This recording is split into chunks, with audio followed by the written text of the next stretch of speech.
Now, carrying on the Summer McIntosh talk, the 800 meters freestyle. As far as we're aware, at this point of recording, she is racing this against Katie Ledecky at World Championships, which means a little bit like the men's 400 meters freestyle we've just talked about.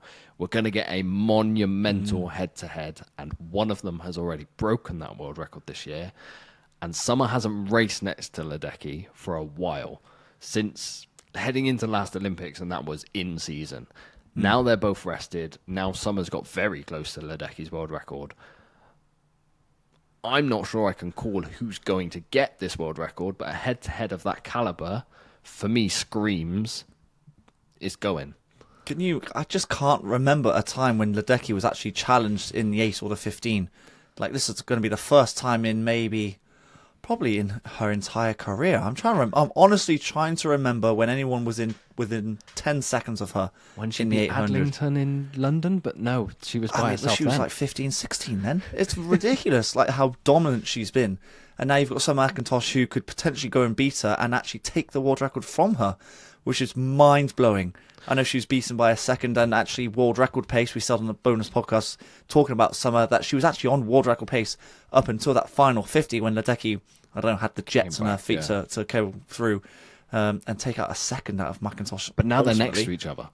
Well, that's just it. It's a lot harder to have that swim away from someone when you're next to them like that. Does that then build more motivation for Ledecky because she's been swimming by herself for so many years, but now she's actually got someone next to her to push her and actually really challenge her, not just for the gold, but for the world record and sheer dominance again? Do you know, I was just going to say that. I think if you're Katie Ledecky and you're sitting there heading into, what is it now, like fifth Olympic cycle, you're going into LA 2028, where you are going to be the poster girl. Whatever happens over the next 4 years, you are the poster girl heading into those Olympic Games because she is the golden woman of American, not even American swimming, American Olympic sport.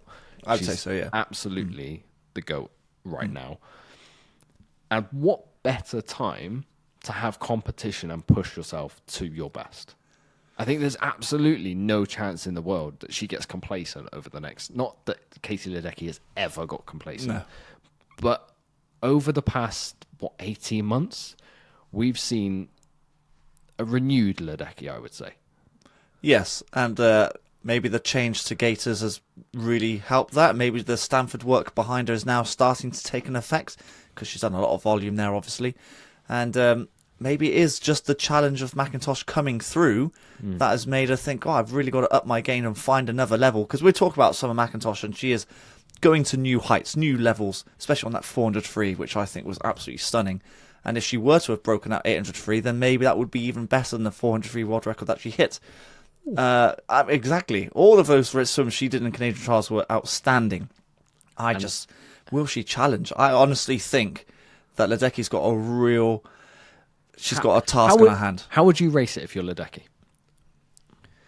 I don't think it's a cat and mouse of watch Summer and try and break her on the last 100. I don't think that would work. I don't think that works. No. What the usual tactic for Ledecky is to actually go out quite strong for the first 200, and then she's ahead by a body length, 2 body lengths, even 3 sometimes, and then she just kind of pulls away, and she's got kind of broken the field mentally already just by doing that. I don't think that's going to work with Summer, but at the same time, I agree with you, where I don't think you can stay on Summer's shoulder, for example, and then plough past on the final 50. No, because Summer swims the 2 free. I think she'll have enough left as well. So it's a difficult one. I think maybe that's her best shot, is to try and break her early, but I don't think Summer's going to allow that. It's going to be a fascinating race. Honestly, that is going to be what I think one of the races of the entire week. Yep. Just a monster head-to-head. Okay, first time prediction of this podcast, and Dan. We've skirted through what world records we think, to begin with, have a chance. First time, how low could the battle between them take that 800 meters freestyle world record? I mean, 804 in general is outrageous. Will we see an 803? Yeah, I think so. I agree. They're going to push each other on, surely. Normally they're in a league of their own when they're racing in their own nations, but now they're racing each other and they're within a second. Yeah, I think they're going to potentially both go under that world record, the current world record that's just been broken. 8-3 for both, maybe. That would be outstanding. That's next level elite stuff. Bring it.